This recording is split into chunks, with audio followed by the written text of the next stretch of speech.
성도 여러분, 저는 오늘 2주부터 사도행전을 가지고 순서대로 하나님 말씀을 전하도록 하겠습니다. 사도행전은 신약 성경에서 그 앞에 부분은 마태, 마가, 누가, 요한 이렇게 복음서가 있고요. 그 다음에 사도행전 다음에는 그 성경 끝에 서자가 붙은 로마서, 고린도전서, 후서 등 편지로 된 서신서, 다른 말로 하면 교리서가 위치하고 있습니다.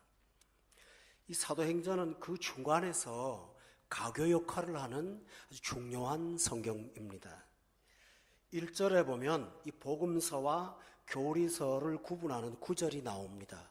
그것은 1절에 보니까 내가 먼저 쓴 글에는 예수께서 행하시며 가르치시기를 시작하신부터 라고 되어 있는데, 복음서는 예수님의 행하심에 관한 기록이 되겠고, 가르치심은 서신서에 나오는 주 내용이 되겠습니다. 성경의 순서가 예수님의 삶과 관련이 있다는 사실을 우리가 알 수가 있습니다. 성경의 순서는 인간이 정한 것이 아니라 성령께서 감동하셔서 정하도록 하신 하나님의 뜻입니다. 따라서 하나님의 사람이라면 오늘 행하심과 가르침 앞에 있는 그 주제, 예수님을 향하고 그분이 하신 일을 주목해야만 됩니다. 오늘은 예수님께서 이 본문을 소개하면서 매우 중요한 내용을 직접 말씀하셨습니다. 2절에 의하면 승천하신 날까지의 일, 이것은 누가복음의 전체 요약입니다. 예수님은 탄생하셨습니다. 그리고 십자가에서 죽으셨습니다. 부활하셨습니다. 그리고 승천하셨습니다. 누가복음은 그 네 가지 사건을 내용으로 기록하고 있다고 말씀합니다. 여기서 오늘 사도행전은 예수님의 탄생에 관한 내용은 생략하고 3절에 보니까 고난받으심과 친히 살아계심을 강조하고 있습니다. 이것은 기독교의 핵심 구원의 진리는 예수님의 죽으심과 그분의 부활에 있다는 사실을 반증하는 굉장히 중요한 언급이 되겠습니다. 따라서 여러분이 건강한 신앙을 갖기를 원한다면 예수님을 주목하되 예수님이 하신 일 가운데서 그분의 죽으심과 부활하심을 주목해야만 온전한 신앙의 길을 걸어갈 수가 있겠습니다. 그런데 이 본문은 2절에는 승천하신 날까지의 일이라고 말씀하셨는데 3절에 보니까 사도행전에 관한 내용은 끝에 보니까 하나님 나라의 일이라고 조금 더 확장해서 말씀하고 있습니다. 승천하신 날까지의 일은 예수님이 개인적으로 하신 일인데, 물론 그 모든 것을 구분할 수는 없습니다만은 주님은 제자들을 앉혀놓고 이 구원을 가지고 하나님의 나라 일을 말씀하셨다고 했습니다. 따라서 승천하신 날까지의 일은 연결하면 하나님 나라의 일입니다. 그리고 성경을 갖고 계시니 2장 11절을 한번 찾아보시면 제자들은 하나님의 나라의 일을 듣고 11절에 보니까 사람들에게 그 하나님 나라의 일을 말했더니 들은 사람들은 하나님의 큰 일을 들었다고 고백하고 있습니다. 여러분, 세 가지를 연결해 봅시다. 첫 번째는 승천하신 날까지의 일이었다면 그것이 확장되어서 하나님 나라의 일이 됐고, 그 하나님 나라의 일을 세상에 전한 사람들의 말을 들은 대중들은 그것은 하나님의 큰 일이다라고 고백했습니다. 이 세 가지 일은 다양한 표현이지만 하나를 표현하고 있습니다. 그것은 죄인을 구원하시는 구원의 일입니다. 따라서 예수님을 주목하되 십자가와 부활을 주목하고 그 십자가와 부활을 통해서 일어난 구원을 여러분이 주목해야만 이것이 건강한 신앙이라는 것을 말씀하고 있습니다.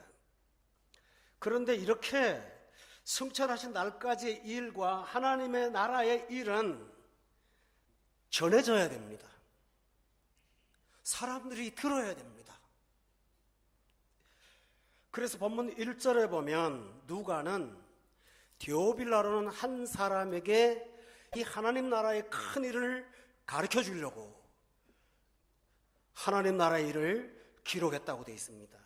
여러분이 기억할 사실은 하나가 있습니다. 1절에 보면 내가 먼저 쓴 글에도 이랬다.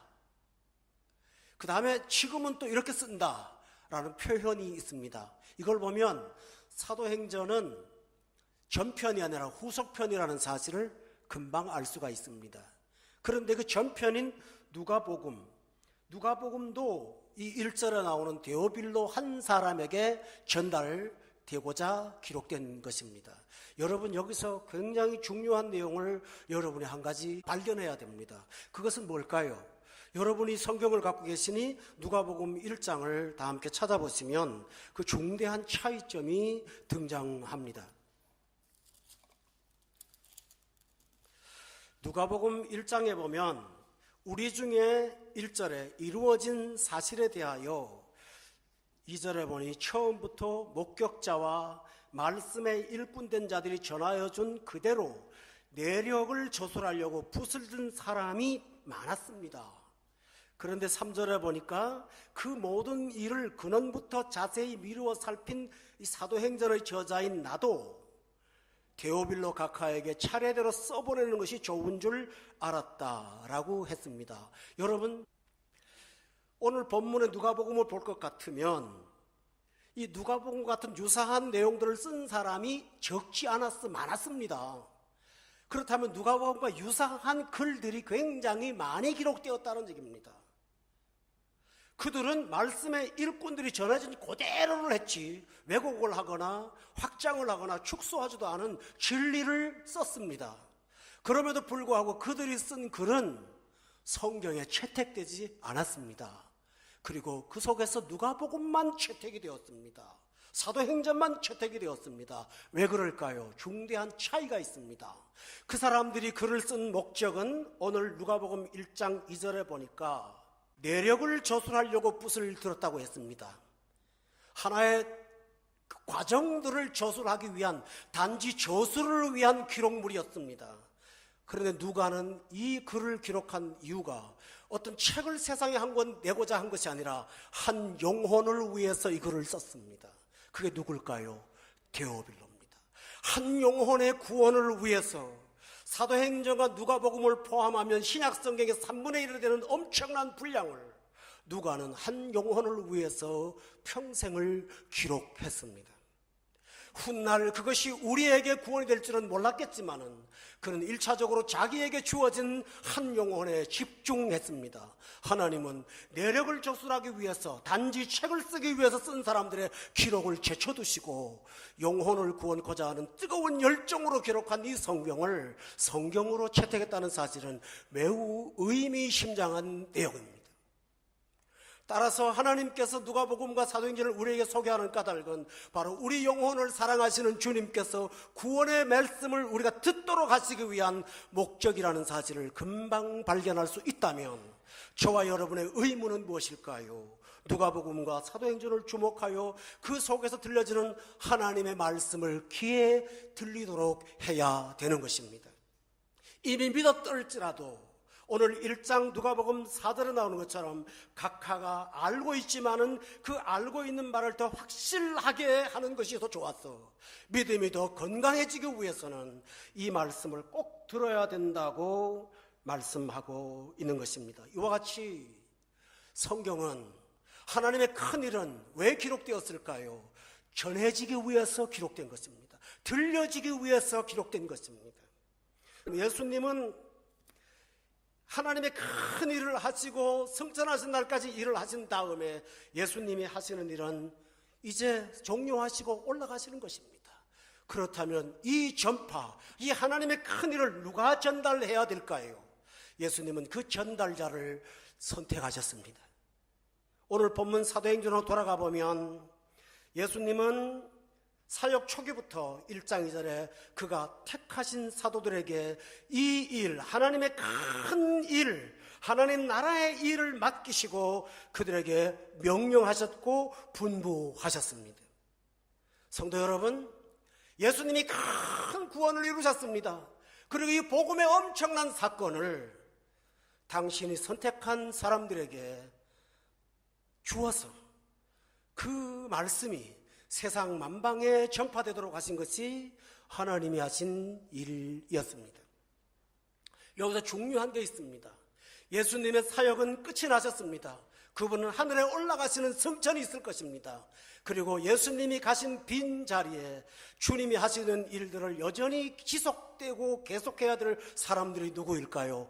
그들은 1차적으로 사도들입니다. 그리고 사도의 직분을 아닌 사도의 소명을 이어받은 바로 우리가 주님께서 하라고 하시는 일을 감당해야 되는 존재라는 사실을 기억하시기를 바랍니다. 여러분이 직장을 다니든 성직자가 되든 무슨 일을 하든 우리에게 공통적으로 주어진 일들이 하나님 나라의 복음을 전하는 일이라는 사실을 믿으시기를 바랍니다. 이것이 우리 삶의 궁극성입니다. 직접적으로 전하는 목회자도 있지만 여러분은 사업과 직장의 삶을 통해서 간접으로 복음을 돕는다면 그것이 증인의 삶이 아닐까요? 그런데 예수님께서는 아무나 택하지 않으셨다는 사실을 기억해야 됩니다. 본문 1장 2절에 보면 그가 택하신 사도들이라고 말했습니다. 여러분 잘 아시지요? 예수님의 제자의 숫자는 12이었습니다. 왜 12일까요? 그것은 시작성경과 구약을 합해보면 금방 답이 나옵니다. 구약에서 12은 이스라엘을 구성하는 12지파로서의 중요한 숫자의 의미가 있습니다. 그렇다면 신약의 12은 누구일까요? 바로 구약을 무시하지 않고 여전히 계승하고 있다는 의미에서 예수님은 12를 뽑으셨다면 이 12는 하나님의 완전한 계획된 수라는 사실을 금방 발견할 수 있지 않습니까? 그런데 더 놀라운 사실은 계시록에 보면 하나님의 보좌 앞에 24명의 장로가 서 있다고 했습니다. 그들이 누굴까요? 구약을 대표한 12지파의 족장들과 신약을 대표하는 12사도들이라는 사실을 우리는 금방 알 수가 있습니다. 따라서 우리는 12에 속하지 않았지만 그들의 사도의 소명을 이어받았다면 우리는 하나님께서 전하라고 택한 사람이라는 사실을 기억해야 될 것입니다. 하나님은 복음을 우리에게 맡기셨습니다. 귀신 든 사람 속에 있는 귀신이 예수님을 하나님의 아들이라고 말할 때 예수님은 꾸짖었습니다. 말하지 말라고. 귀신이 예수님을 전하는 것은 예수님이 거절하셨습니다. 그러나 자기를 부인하고 자기를 버리고 하는 불후에도 불구하고 예수님은 당신이 택한 자들을 통해서 그 입으로 복음이 전파되기를 원하셨던 것이 주님의 뜻이라면 오늘 하나님의 자녀로 부름받은 저와 여러분은 바로 복음의 입술이 되어야 하지 않겠습니까? 기회를 얻든지 못 얻든지 성경은 때가 되면 복음을 전파하라고 말씀하셨으니 여러분은 누구를 만나든지 그리스도의 복음을 증언하고 하나님의 큰 일을 말하는 저와 여러분이 꼭 되시기를 예수 이름으로 축원합니다. 그런데 또 한 가지 여러분이 기억할 사실이 있습니다. 예수님이 택하신 사도들이 예수님이 부활하신 다음에 12이 남았던가요? 아닙니다. 가룟 유다가 세상을 떠나지 않았습니까? 그래서 11가 되었지 않습니까? 그런데 하나님의 뜻을 알았던 제자들은 이 11로는 안 돼. 12라는 숫자를 채워야 돼. 라는 부담감을 갖게 되었습니다. 그래서 가장 먼저 한 일이 뭔지 아세요? 제비를 뽑아서 그 12의 수에 족할 수 있는 한 사람인 마띠아를 뽑은 것을 여러분이 기억합니까? 이렇게 수는 중요한 것입니다. 이거 말은 다른 말이 뭘까요? 복음을 전해야 된 내가 이 소명을 게을리하지 않고 내가 할 몫을 내가 해야 된다는 사실을 그들은 깨달았던 것입니다. 그래서 여러분이 사도행전 성경을 가졌으니 1장의 끝에 보면 중요한 내용을 말합니다. 26절에 제비를 뽑아 마띠아를 얻으니 그가 11사도의 수에 들어갔다고까지 기록되어 있지 않습니까? 여러분은 하나님이 정하고 택하신 사람이라면 여러분의 몫을 잘 감당하셔서 하나님 나라를 세우는 모두가 되시기를 주의 이름으로 축원합니다.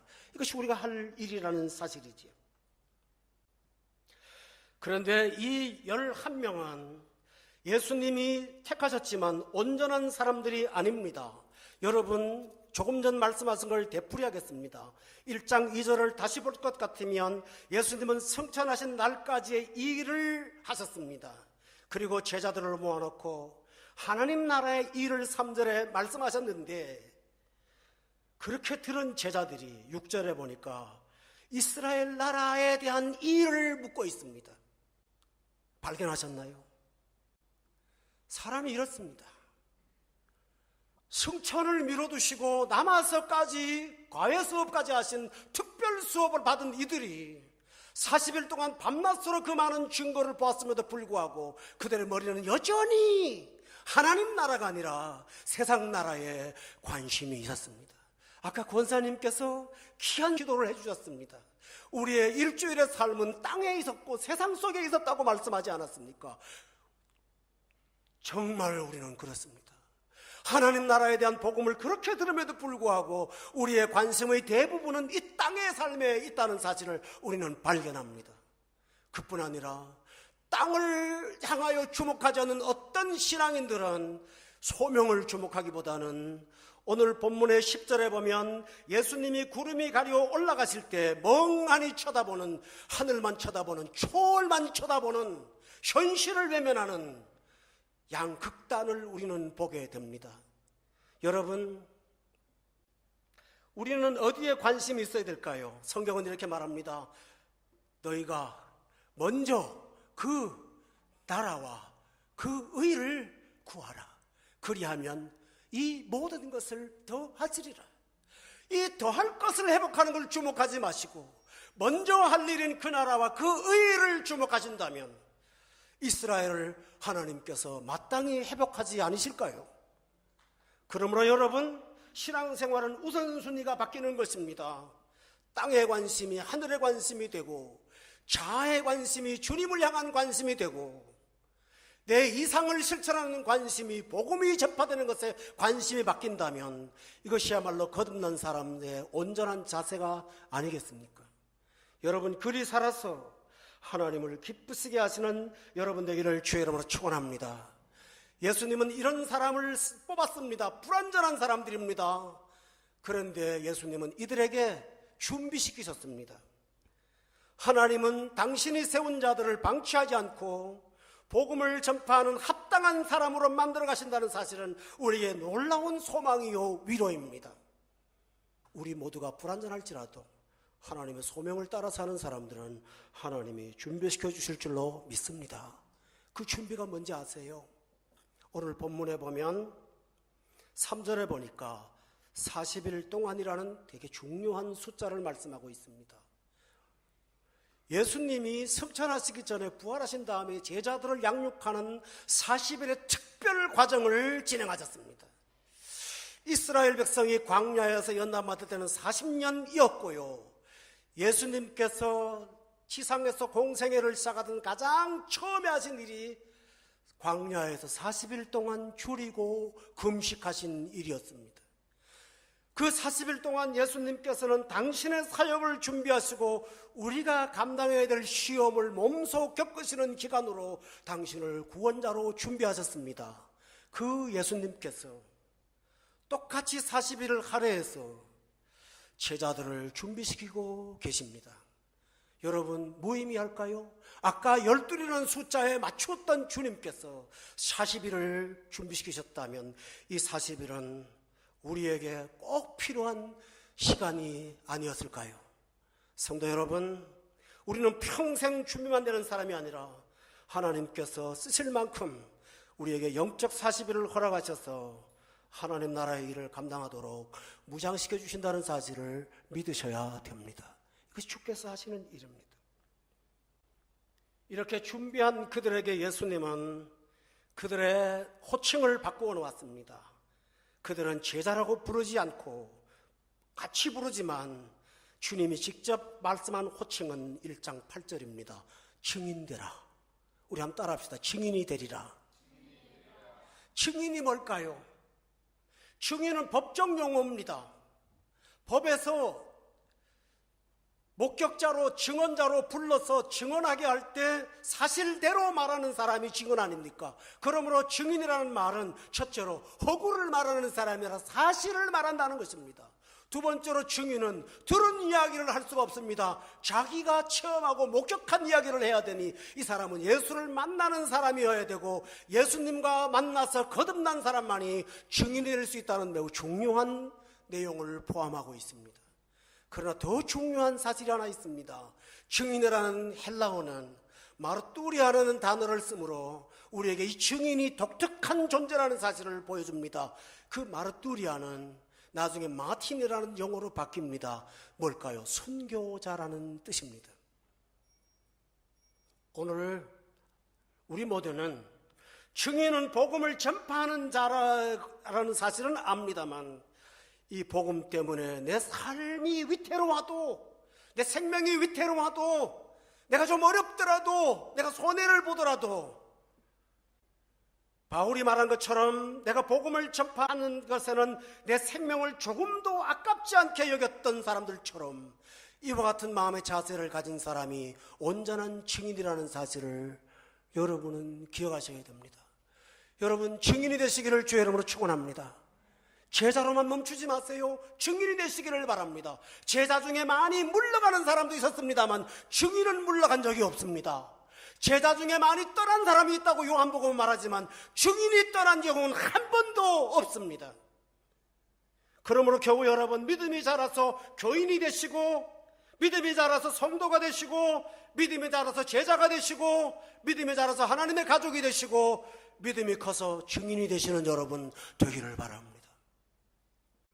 그런데 증인이라고 하니 여러분은 본능적으로 부담을 갖게 될 수 있습니다만, 여러분, 예수님은 증인이 되라고 명령하지 않고 1장 8절에 보면 증인이 될 것이라고 말씀하셨다면 우리의 노력과 상관없이 우리는 증인으로 만들어질 것입니다. 증인이 아니었을 때 제가 지나가던 얘기들을 할 때는 여러분이 다른 사람들이 건성으로 들었는데 어떤 사람 앞에 복음을 전할 때 우리의 말이 그의 영혼을 강타할 때가 있지 않습니까? 왜 그럴까요? 주님이 증인으로 만들어 주셨기 때문인 것입니다. 증인은 복음의 뜨거움 때문에 8절에 보니까 자신이 관계하는 예루살렘만 영역을 생각하지 않고 유대도 나가고 자신을 대적하는 적대적인 땅 사마리아도 나가고 자신과 아무 연관이 없는 땅끝까지 가서도 복음을 전하는 그러한 사람이 되어가는 것입니다. 왜 증인이 될까요? 여러분, 한번 복음을 전파하고 나서 그 복음에 반응하는 한 영혼을 여러분이 만난다면 여러분은 평생 동안 증인으로 목이 마르며 살게 될 것입니다. 여기서 예수를 믿고 간 성도들이 제게 신앙을 고백합니다. 목사님, 예수 믿고 살면 분주한 중에도 영혼이 고요하다더니 제가 지금 그걸 맛보고 있습니다. 제 가족과 자녀들은 교회 오케스트라에서 봉사하고 있고 우리는 뭘 하고 있습니다 하고 자랑을 하는 것을 보면서 제 마음속에 복음이 사람을 저렇게 바꿀 수 있구나.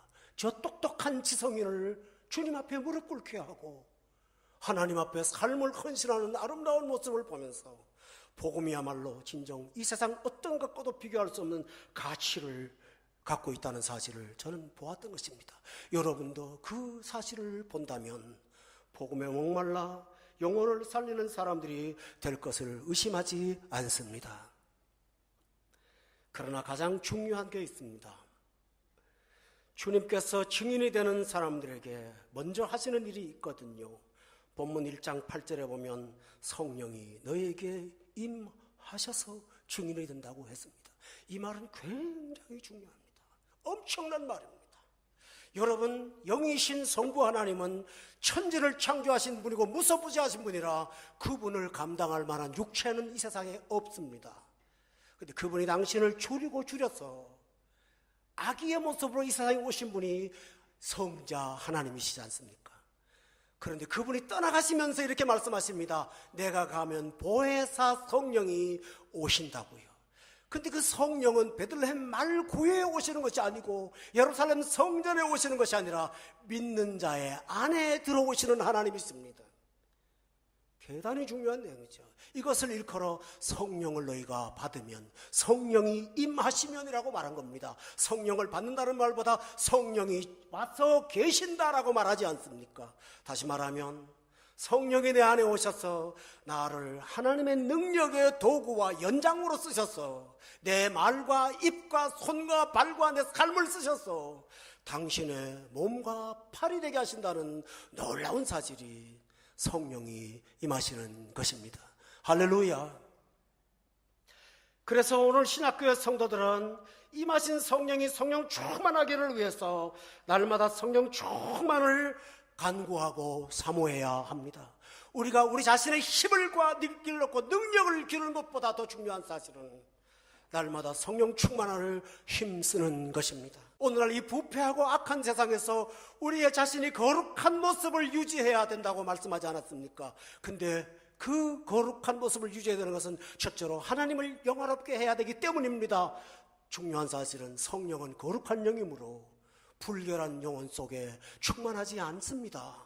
여러분, 우리가 마음을 비우고 성령 충만하기 위해서 성화되어 거룩하기를 사모할 때 성령께서는 우리를 집으로 삼고 우리를 도구로 삼을 줄로 믿습니다. 그래서 성령 충만하는 것입니다. 이 세상에 어떤 존재든지 자기 힘만 갖고 사는 존재는 없어요. 새는 바람의 힘으로 날아갑니다. 날개의 힘으로는 못 날아가요. 차는 에너지를 넣어서 폭발의 힘에 의해서 불로 가는 게 차가 아닙니까? 사람이 태어나서 그 힘만 갖고 못 살기에 학벌이라는 힘, 경력이라는 힘, 인맥이라는 힘을 갖고 살려고 하지 않습니까? 그런데 예수 믿는 사람한테 가장 강력한 힘은 바로 하나님 자신이십니다. 그분이 내 안에 오셔서 역사하는 것입니다. 나이아가라 폭포라고 저는 보지는 못했지만 사진으로는 봤습니다. 그런데 거기에 대한 글을 읽은 적이 있어요. 이 폭포의 기능은 세 가지래요. 하나는 가서 안전하게 울타리 쳐진 곳에 가서, 여러분 가보신 분들 계시니까 아시겠죠? 폭포를 관람하는 관광을 하는 것입니다. 보고 굉장히 웅장하다라고 하신다더군요. 그리고 오시면서 대부분의 사람들이 이 돈 들여서 여기 가볼 만한 가치가 있었어 라고 말한답니다. 평생에 꼭 봐야 될 일이야 라고 한답니다. 두 번째로는 그 폭포 자체를 즐기는 사람들이 있습니다. 폭포 상류에서 배를 타고 래프팅을 하는 것입니다. 그 거친 물결을 쌓여가서 위험에 직전까지 멈춰가는 그런 아주 위험천만한 모험을 즐기는 사람들은 폭포를 보는 사람보다 더 실감나게 폭포를 경험할 것입니다. 그분들은 돈이 훨씬 많이 들겠죠? 그런데 세 번째 폭포를 이용하는 국가가 있습니다. 그것은 폭포의 낙차를 이용해서 그 밑에 거대한 바퀴를 만들어 놓고 수력으로 발전을 하는 발전소입니다. 누가 낭비입니까? 누가 이익입니까? 어떤 사람들은 타인이 경험한 성령을 관람하면서 야, 성령 받으면 저렇구나, 놀랍니다, 부럽습니다. 그 놀라운 성령 받은 사람, 충만한 사람만 봐도 기분이 좋습니다. 대리만족을 합니다. 볼만한 가치가 있어.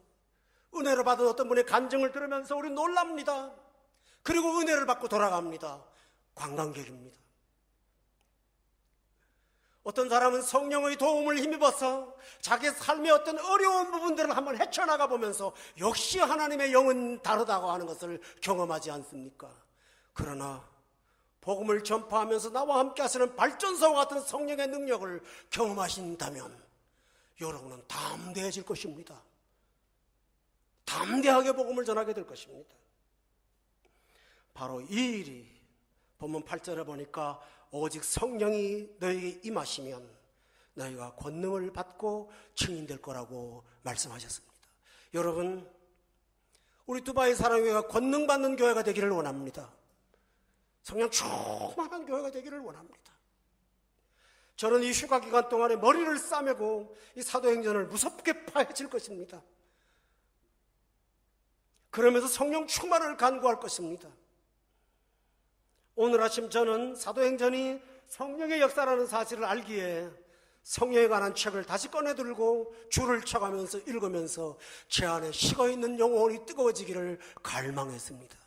성도 여러분, 이 휴가 기간 동안에 여러분도 성령 충만하시기를 주의 이름으로 축원합니다. 혹시 여러분 가운데 예수님을 처음 믿는 분이 계신다면 데오빌로가 되시기를 바랍니다. 끈질기게 달라붙어 말씀을 전하는 사역자 앞에서 조용히 머리를 숙이고 그 말씀을 경청하시는 데오빌로들이 되시기를 주의 이름으로 축원합니다. 여러분이 만약에 이미 그리스도를 경험하고 그분 때문에 삶을 버리고 주를 따라갔던 제자들이라면 예루살렘을 떠나지 말고 주님이 약속하신 성령을 기다려서 성령 충만하여 그 권능으로 예루살렘과 유대와 사마리아 땅끝을 복음으로 점령하는 저와 여러분 되시기를 예수 이름으로 축원합니다. 기도하겠습니다.